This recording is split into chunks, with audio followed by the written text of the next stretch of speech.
Hello students, आज हम देख रहे हैं हाफ ईयरली एग्ज़ाम 2021 के मॉडल आंसर। तो चलिए हम चर्चा शुरू करते हैं कि अर्धवार्षिक परीक्षा में किस तरह के प्रश्न आए हुए थे और उन प्रश्नों को आप लोगों को किस तरह से हल करना चाहिए था। इसका एक प्रयास ई क्लासेस बाय मनीष सर आपके लिए कर रहा है। चलिए हम देखते हैं, समझते हैं। अर्धवार्षिक परीक्षा 2020-21 कक्षा 10वीं सामाजिक विज्ञान 3 घंटे का ये पेपर था जिसको आपको हल करना था और इसके पूर्णांक थे 100।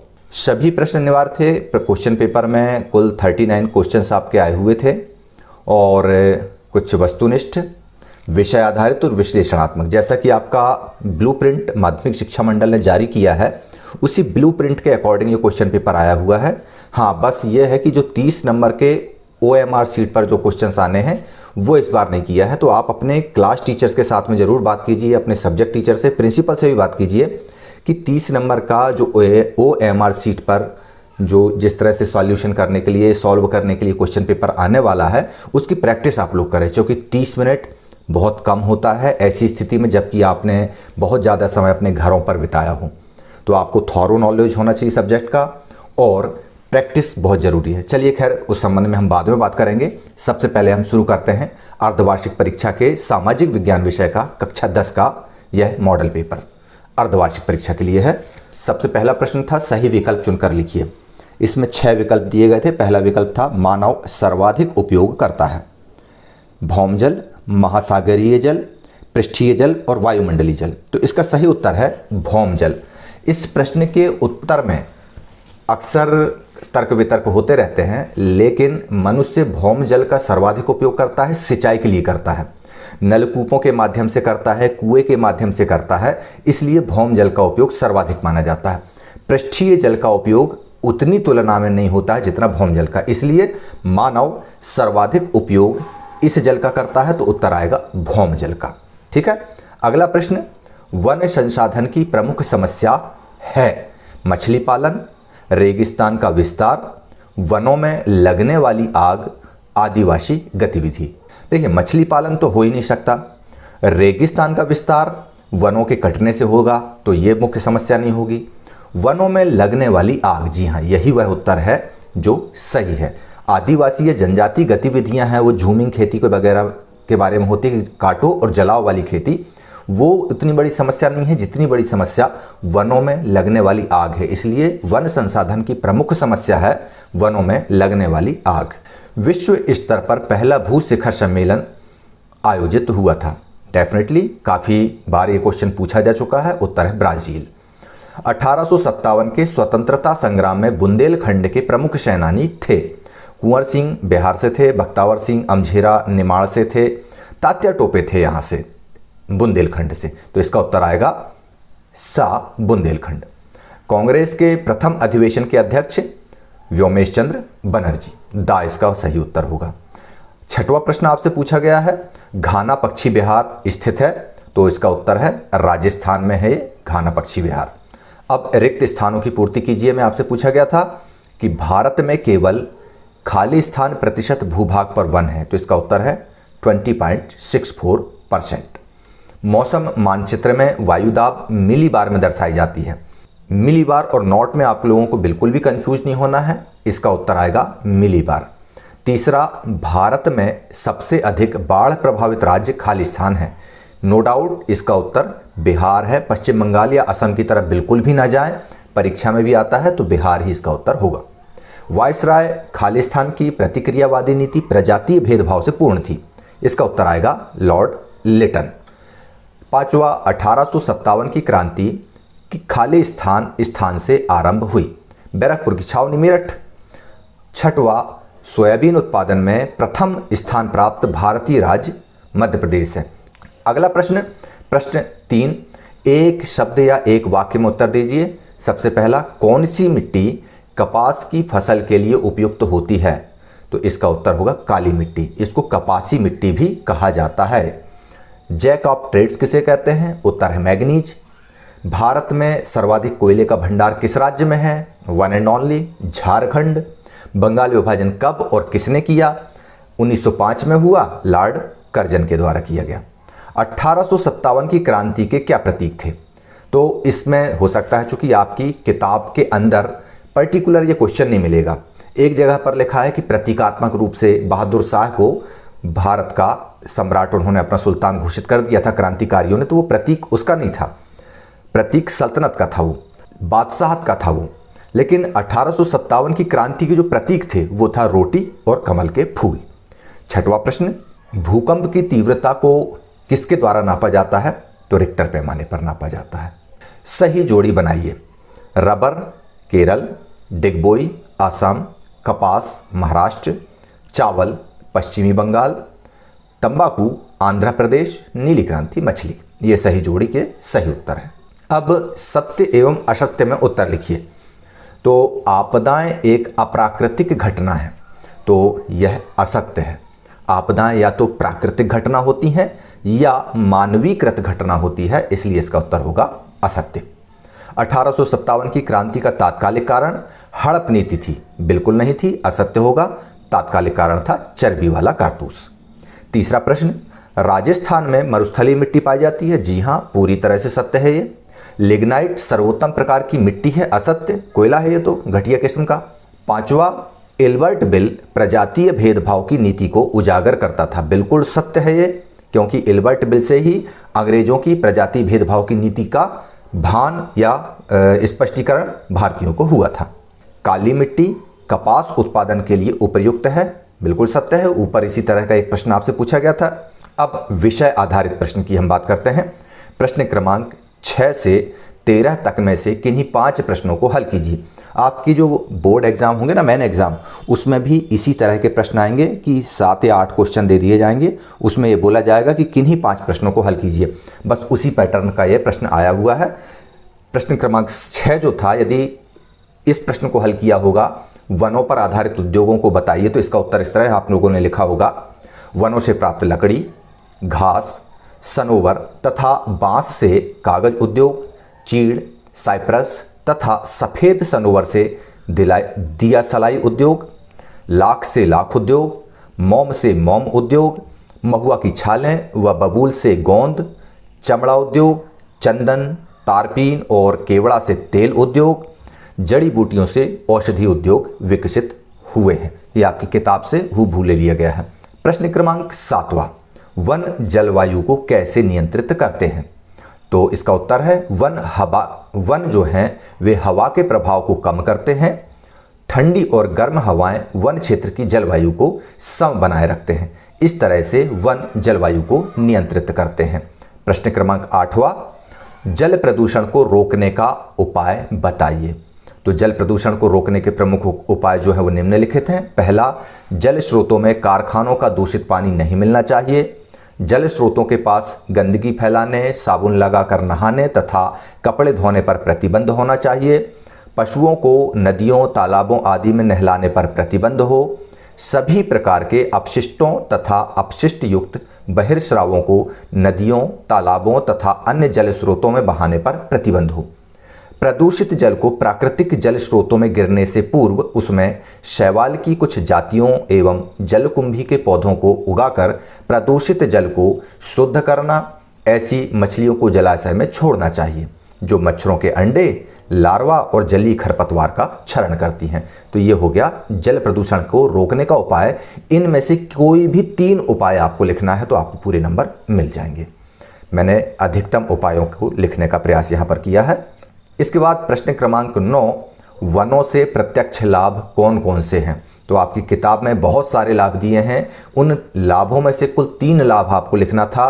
प्रत्यक्ष लाभ लकड़ी की प्राप्ति, उपजों की प्राप्ति, आधारभूत उद्योगों के लिए सामग्री, जानवरों के लिए चारागाह, रोजगार प्राप्ति, विदेशी मुद्रा की प्राप्ति, लघु उद्योगों में सहायक एवं सरकार को राजस्व। इनमें से 3 नंबर का प्रश्न आता है तो 3 लाभ लिखना है, और 4 नंबर का आता है तो 4 लाभ लिख देना है, आपको अंक प्राप्त हो जाएंगे। चलिए प्रश्न क्रमांक 10, मानव जीवन में मृदा का क्या महत्व है? उत्तर, मानव जीवन में मृदा का बहुत अधिक महत्व है, विशेषकर किसानों के लिए तो है ही। समस्त मानव जीवन मिट्टी पर ही निर्भर करता है। समस्त प्राणियों का भोजन प्रत्यक्ष या परोक्ष रूप से मिट्टी से प्राप्त होता है। हमारे वस्त्र निर्माण में प्रयुक्त कपास, रेशम, जूट व ऊन प्रत्यक्ष या परोक्ष रूप से हमें मिट्टी से ही मिलते हैं। कैसे?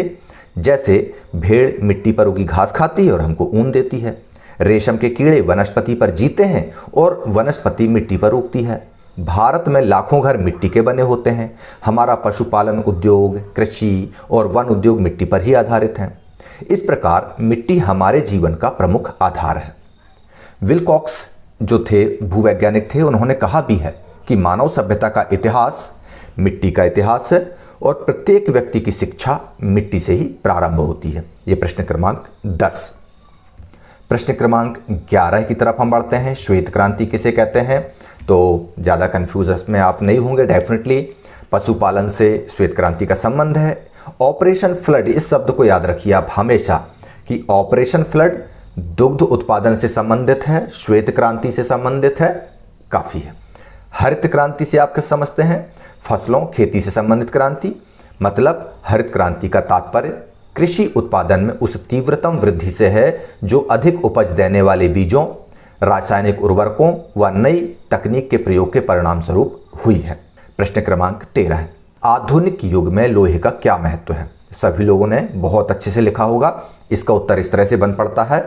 कृषि क्षेत्र में लोहे का उपयोग कृषि उपकरण बनाने में किया जाता है, जैसे हल, बीज बोने की मशीनें, ट्रैक्टर ट्रॉली आदि।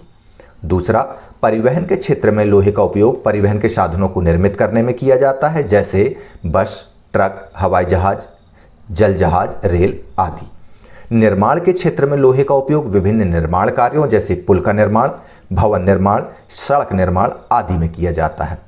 चौथा, घरेलू उपकरणों के निर्माण में लोहे का प्रयोग किया जाता है, जैसे घरेलू बर्तन, कुर्सी, टेबल आदि। बात महत्व की है तो आधुनिक युग में लोहे का बहुत महत्व है। वर्तमान में लोहे के बिना किसी राष्ट्र की आर्थिक प्रगति नहीं हो सकती। मानव जीवन इतना सरल और सुविधाजनक नहीं हो सकता, क्योंकि मानव उपयोग की छोटी से छोटी वस्तु अर्थात सुई से लेकर बड़ी बड़ी वस्तुएं जैसे मशीनें, ट्रक, हवाई जहाज, जहाज, रेल आदि की कल्पना की ही नहीं जा सकती। अतः आधुनिक युग में लोहे का बहुत महत्व है। इसके बाद अगला प्रश्न हम हल करें, उसके पहले आपको निर्देश दिए हैं। वही प्रश्न क्रमांक 14 से 18 तक में किन्हीं 3 प्रश्नों को हल करना है। हमने सारे प्रश्न हल किए हैं। हो सकता है आपने इनमें से इन 4 प्रश्नों में से 14, 15, 16, 17, 18 5 प्रश्नों में से इन 5 प्रश्नों में से कोई 3 आपको हल करना था। यहाँ पर हम आपको पूरे 5 प्रश्नों का हल प्रस्तुत कर रहे हैं। प्रश्न क्रमांक 14 है, प्रतिचक्रवात क्या है? जैसा कि नाम से स्पष्ट है, प्रतिचक्रवात जो है वह चक्रवात के ठीक विपरीत होता है। इनके केंद्र में उच्च दाब का स्थान होता है, इसको उच्च दाब अवस्था भी कहते हैं। यह केंद्र 2 फान रेखाओं का प्रतिच्छेदन बिंदु होता है।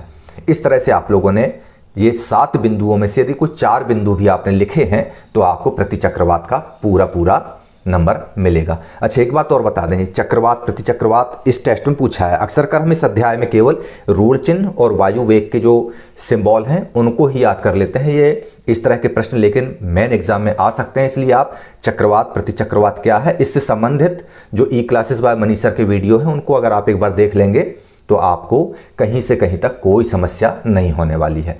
नीचे चक्रवात के बारे में दिया गया है।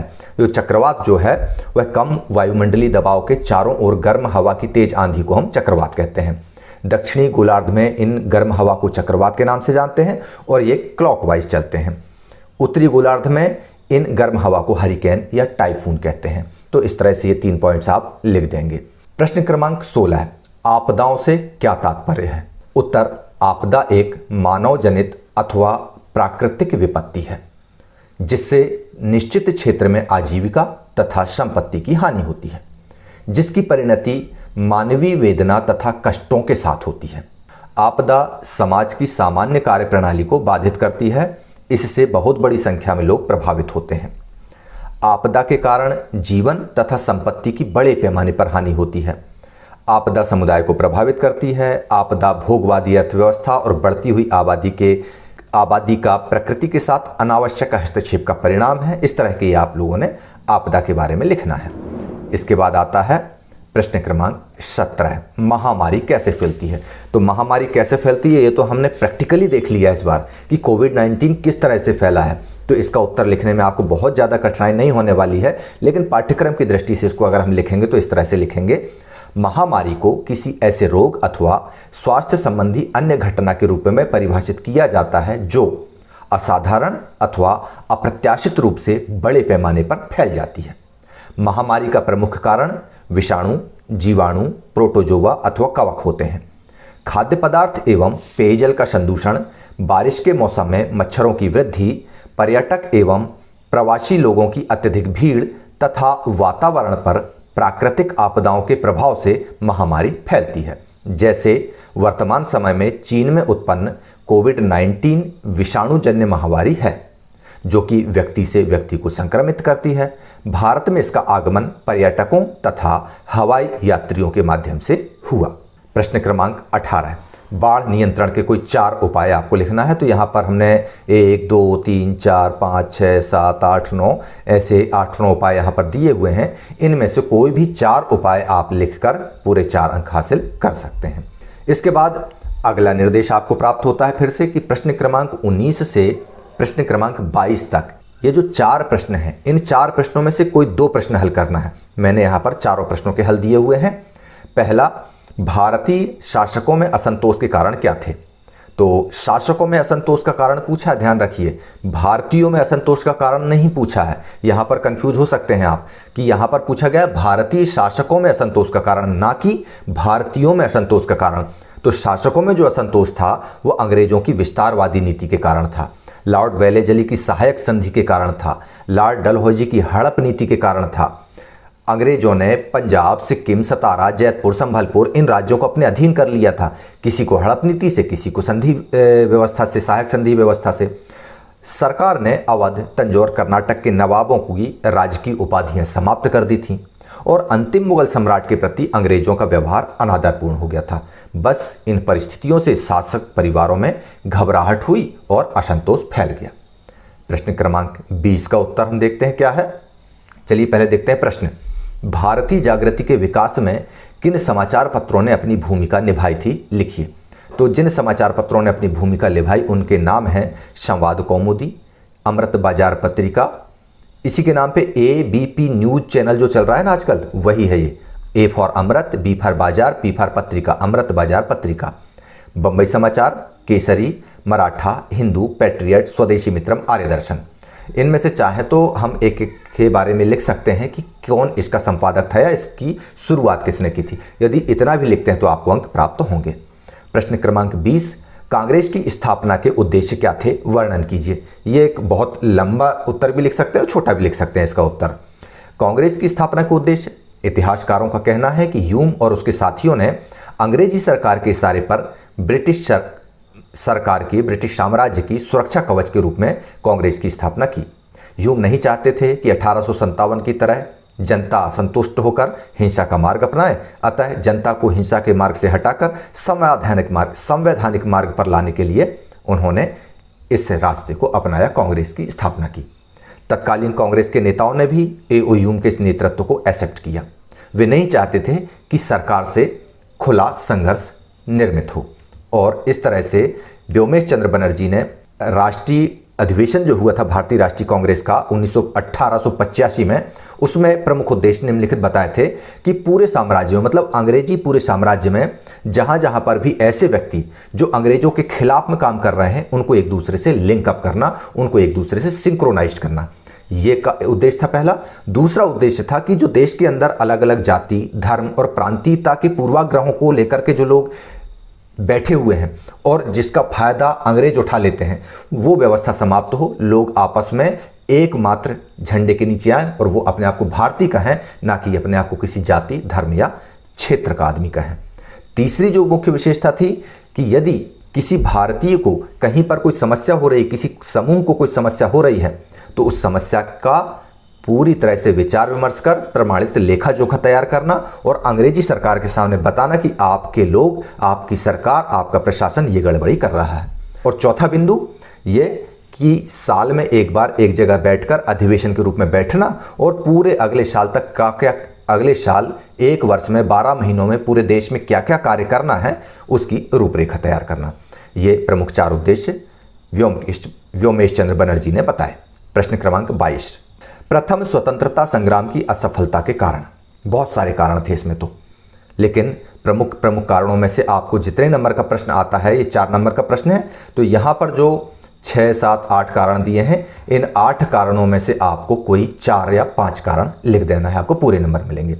संगठन और एकता का अभाव, नेतृत्व का अभाव, परंपरावादी हथियार, सामंतवादी स्वरूप, बहादुर शाह जफर की अनभिज्ञता, समय पूर्व क्रांति, स्थानीयता और संपर्क भाषा का अभाव।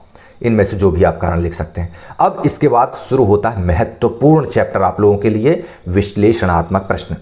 वार्षिक परीक्षा में, बोर्ड एग्जाम में जो विश्लेषणात्मक प्रश्न आएंगे वो इसी प्रवृत्ति के होंगे, इसलिए इनको आप लोग बहुत अच्छे से समझ लीजिए। प्रश्न क्रमांक 23 से प्रश्न क्रमांक 30 तक किन्हीं 5 प्रश्नों को हल कीजिए। 23 से 30 तक 8 प्रश्न हैं, इन 8 प्रश्नों को पूरे को उत्तर में लिख रहा हूं, आपको किन्हीं 5 का उत्तर मिलान करना है जो आपने लिखे होंगे। सबसे पहला 23वां प्रश्न, औषधीय उद्यान विधि के अंतर्गत कौन कौन सी फसलों का उत्पादन संभव है? तो औषधीय उद्यान विधि के अंतर्गत फल, सब्जियां, फूल और मसालों का उत्पादन संभव है। फलों के अंतर्गत आम, केला, नींबू, अनानास, पपीता, चीकू, कटहल, लीची, ये शीतोष्ण कटिबंधीय फल, फिर सेव, आड़ू, खुबानी, ये मतलब ड्राई फ्रूट्स वगैरह, और आंवला, बेर, अंजीर इत्यादि का उत्पादन होता है। सब्जियों की हम बात करें तो सब्जियों में टमाटर, प्याज, बैगन, पत्ता गोभी, जो आपके आसपास जो सब्जियां दिख रही हैं उन सब्जियों के आप नाम लिख दीजिए। फूलों की बात आती तो आप अपने आसपास जो फूलें की खेती होती है उनके ही नाम लिख दें आप, उद्यान विधि के अंतर्गत वो स्वीकार हो जाएगा उत्तर में। मसाले की बताने की ज़रूरत नहीं है, लौंग, इलायची, मिर्च, अदरक, लहसुन, हल्दी, मिर्ची, ये सारी चीज़ें मसालों के अंतर्गत आती हैं, इनका उत्पादन उद्यान विधि के अंतर्गत हो रहा है, ये आप उत्तर लिख सकते हैं। जड़ी बूटियों का उत्पादन भी इसमें जोड़ दिया। जड़ी बूटियों में आपको नाम मालूम होना चाहिए, तुलसी रख दो, सफ़ेद मूसली, सतावर, शंखपुष्पी, अश्वगंधा, और यदि इनका किसी का एकाध का उपयोग आता हो तो वो लिख सकते हैं।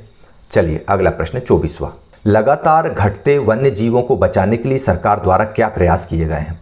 तो लगातार घट रहे वन्य जीवों का संरक्षण सरकार के लिए चुनौती है, और इसके लिए प्रमुख उपाय जो किए गए हैं वे हैं, वन्य जीवों के शिकार पर पूर्णतः प्रतिबंध लगाया गया है, वन्य जीवों के प्राकृतिक आवासों को नुकसान पहुंचाए बिना उनके प्रबंधन का कार्य किया जा रहा है, वन्य क्षेत्रों में बायोस्फीयर रिजर्व्स की स्थापना की जा रही है, नेशनल पार्क्स, अभयारण्य की स्थापना की जा रही है, और लोगों को जागरूक करने के लिए, वन्य जीवों के प्रति सकारात्मक भाव पैदा करने के लिए शिक्षा और जागरूकता का विकास किया जा रहा है।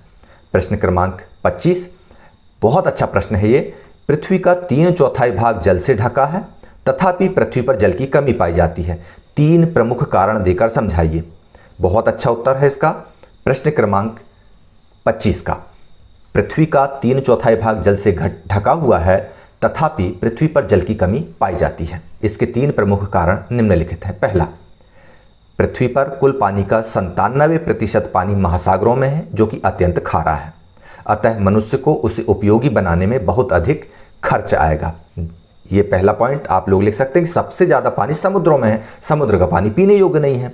नंबर 2, ताजे पानी का 2/3 से थोड़ा अधिक हिस्सा पानी जो है हिमनदों और ध्रुवों पर बर्फ के रूप में जमा है।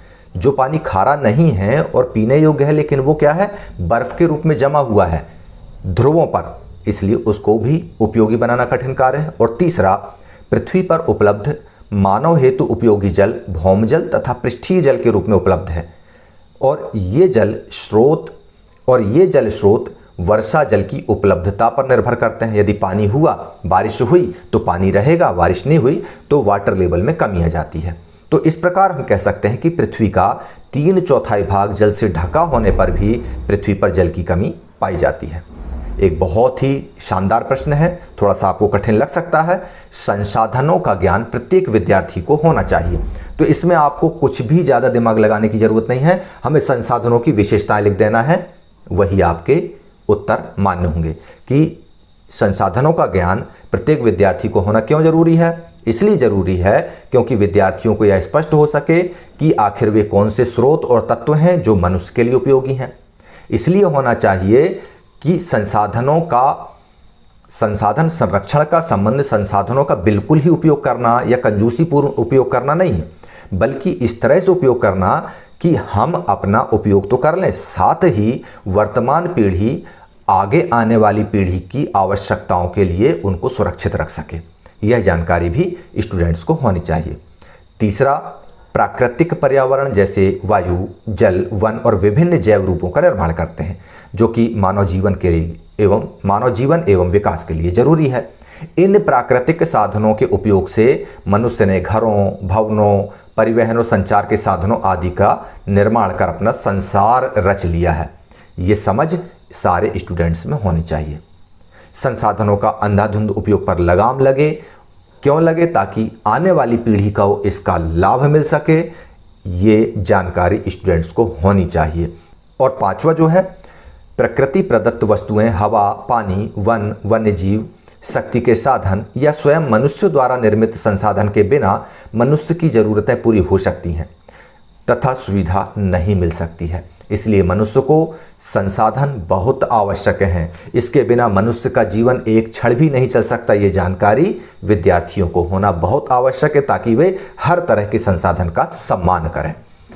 27वां प्रश्न, हमारे देश में खनिज संपदा का भंडार है और किस प्रदेश में सबसे अधिक खनिज पाया जाता है?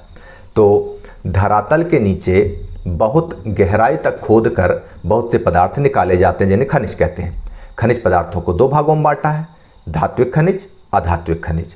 हमारे देश में सभी प्रकार के खनिज पदार्थ पाए जाते हैं। हमारे देश में 100 से अधिक प्रकार के खनिज मिलते हैं। इनमें 30 तो ऐसे हैं जिनका अत्यधिक आर्थिक महत्व है। भारत में खनिज संपदा का विशाल भंडार है क्योंकि इसकी भूगर्भिक संरचना में प्राचीन दृढ़ भूखंडों का बड़ा योगदान है। इसलिए यहाँ लगभग सभी प्रकार के खनिज मिलते हैं। भारतीय भूवैज्ञानिक सर्वेक्षण के अनुसार भारत में खनिज संपदा वाले 50 क्षेत्र हैं और उन क्षेत्रों में लगभग 100 स्थलों पर खनिज मिलते हैं। भारत में लौह अयस्क का विशाल भंडार है। इसी प्रकार मैग्नीज, क्रोमाइट इत्यादि इत्यादि मामलों में भारत न केवल आत्मनिर्भर है बल्कि एक्सपोर्ट भी करता है। अब बात आती है कि भारत के किस राज्य में सर्वाधिक खनिज पाया जाता है? तो उत्तर वन एंड ओनली झारखंड।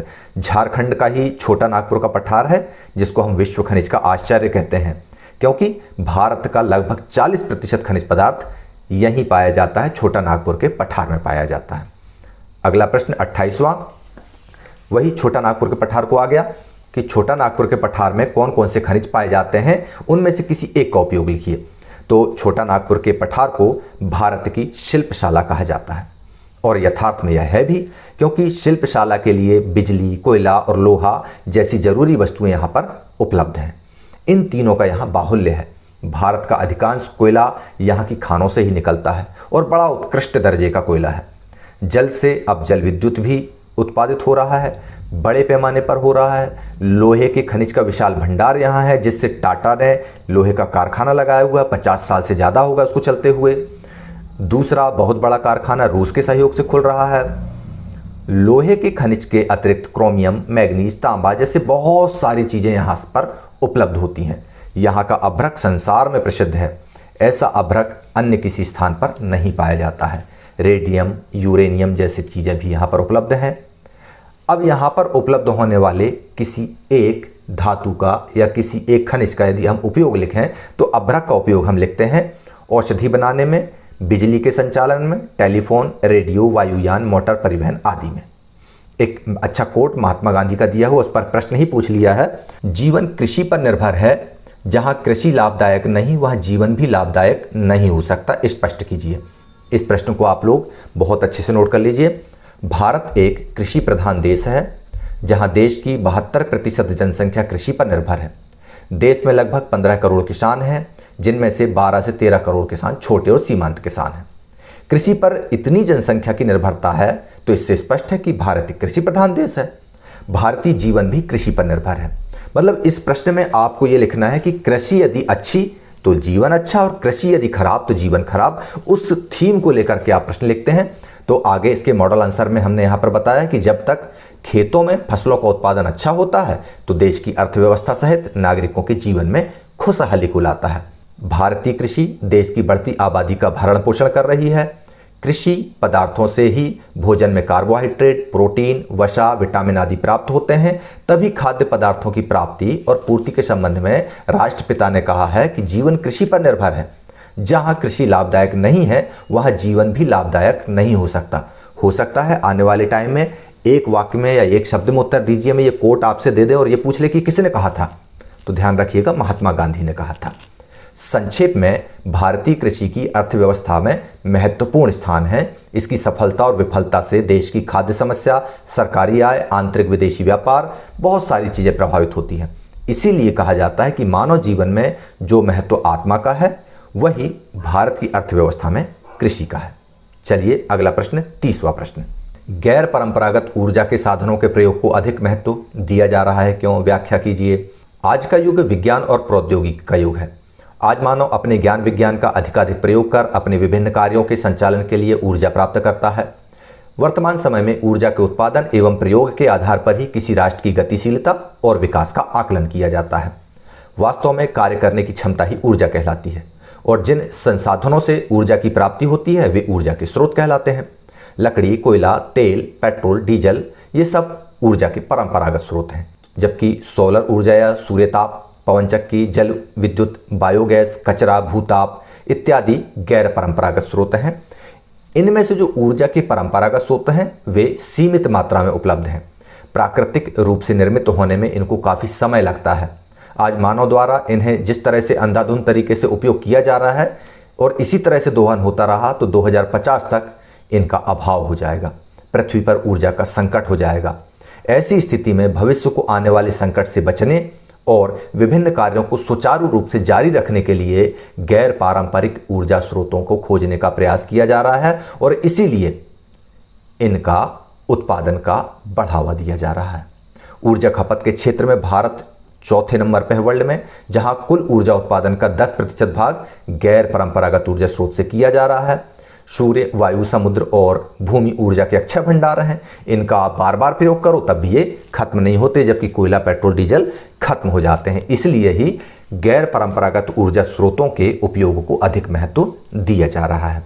अगला प्रश्न, प्रश्न क्रमांक 31 से 31 से 34 तक किन्हीं दो प्रश्नों को हल करना है। ब्रिटिश सरकार द्वारा उठाए गए समाज सुधारों के कार्यों से भारतीय क्यों असंतुष्ट थे?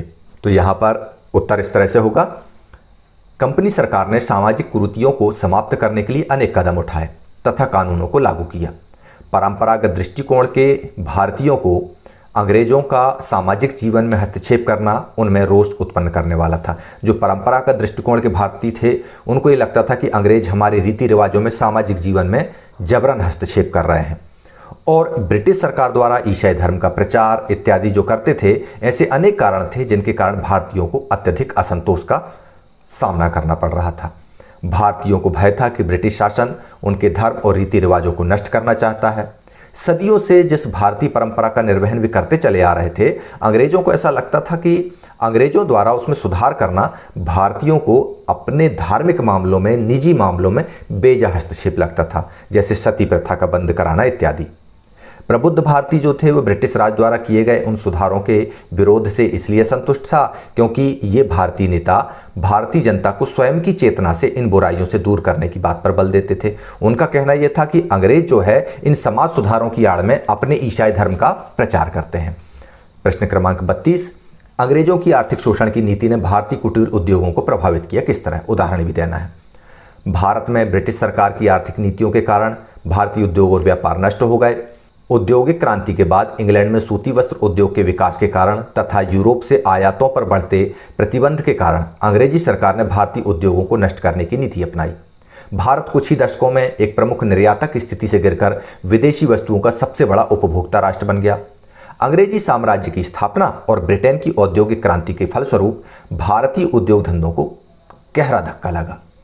भारत से निर्यात होने वाले माल पर चुंगी की दर विदेशों में बढ़ा दी गई और इंग्लैंड से जो देश में हमारे माल आता था उसमें छूट दे दी गई।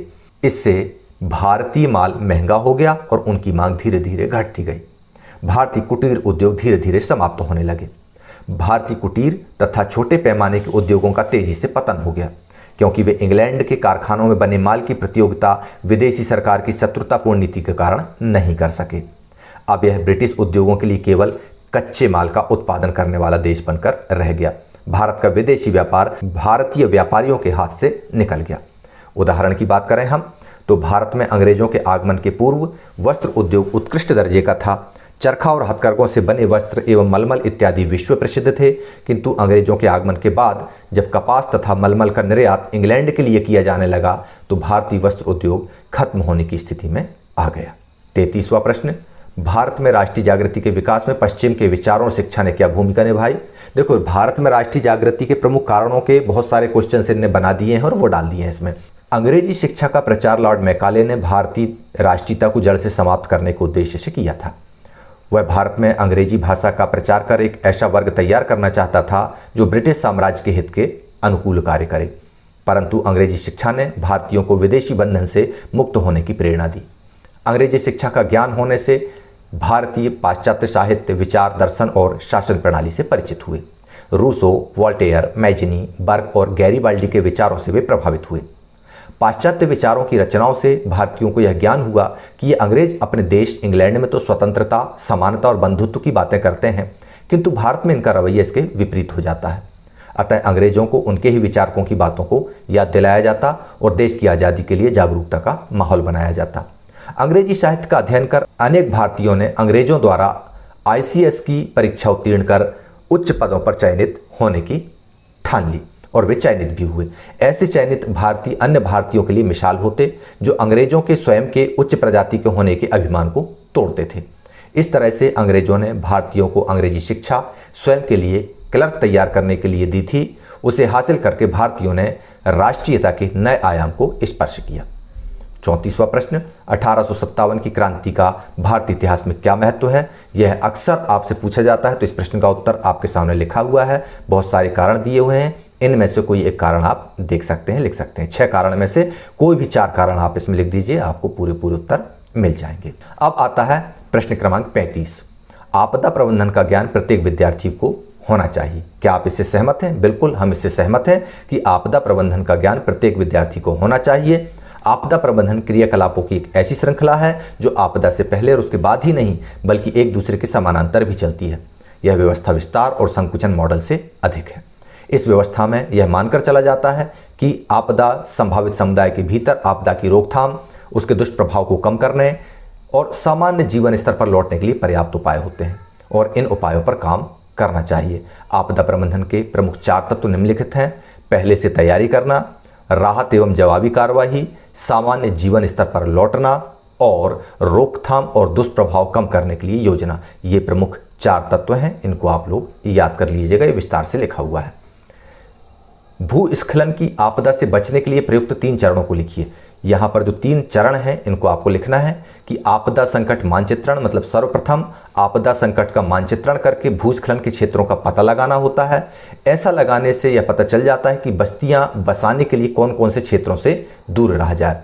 दूसरा, प्राकृतिक वनस्पति को बढ़ावा, पहाड़ी ढालों पर प्राकृतिक वनस्पतियों को बढ़ावा दिया जाए ताकि वहाँ पर जो मिट्टी है वो स्खलित ना हो।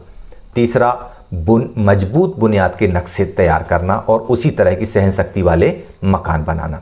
भूस्खलन को रोकने का सबसे सस्ता और प्रभावी तरीका है वनस्पति आच्छादन। प्रश्न क्रमांक 37, पश्चिमी और मध्य भारत में सूखा अधिक पड़ता है, क्यों? इसका उत्तर है, सूखे का महत्वपूर्ण कारण वर्षा का कम तथा असमान वितरण है। पश्चिमी और मध्य भारत में कम वर्षा होती है। कई बार मानसूनी पवनें समय से पूर्व ही यहाँ पर आकर समाप्त हो जाती हैं, जिसके कारण भूतल पर जल की कमी हो जाती है। कम वर्षा, अत्यधिक वाष्पीकरण और जलाशयों तथा भूमिगत जल के अत्यधिक प्रयोग से सूखे की स्थिति पैदा होती है। पश्चिमी भाग मरुस्थली तथा मध्यवर्ती भाग पठारी भाग हैं। इन दोनों क्षेत्रों में जब वर्षा कम होती है तो सूखे की स्थिति उत्पन्न हो जाती है। प्रश्न क्रमांक 38, मौसमी दशाओं के संकेतों को लिखना था। धुंध 8 बनाओ अंग्रेजी का और उसको लेटा दो। कोहरा 3 स्टंप खड़े कर और उनको लेटा दो। फुहार कॉमा की तरह और ओला ट्रायंगल को दर्शाता है। इसके बाद मानचित्र में आप लोग देखिए, कच्छकरण गुजरात के पास कहीं भी लिख दीजिए।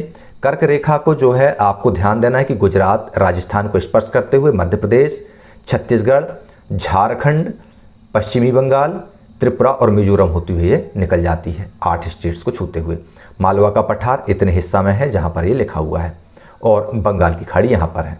बाकी ये जो दिया हुआ है, दूसरा जूट उत्पादक, गन्ना, चाय और चावल उत्पादक क्षेत्र, ये आप लोग अपने शिक्षक से चर्चा करके पता कर लीजिएगा, चूँकि ये विस्तृत रूप से मिल जाएगा। चलिए, आप लोगों ने अब मॉडल आंसर को बहुत अच्छे से देख लिया होगा, समझ लिया होगा और ये अंदाज लगा लिया होगा कि आपको आपकी अर्धवार्षिक परीक्षा के पेपर में कितने अंक प्राप्त होंगे। इसके आधार पर आने वाले समय में हम ई क्लासेस बाय मनीष सर से महत्वपूर्ण प्रश्नों की श्रृंखला जल्द ही लेकर उपस्थित हो रहे हैं। तब तक आप लोग देखते रहिए ई क्लासेस बाय मनीष सर और मुझे इजाज़त दीजिए। जय हिंद।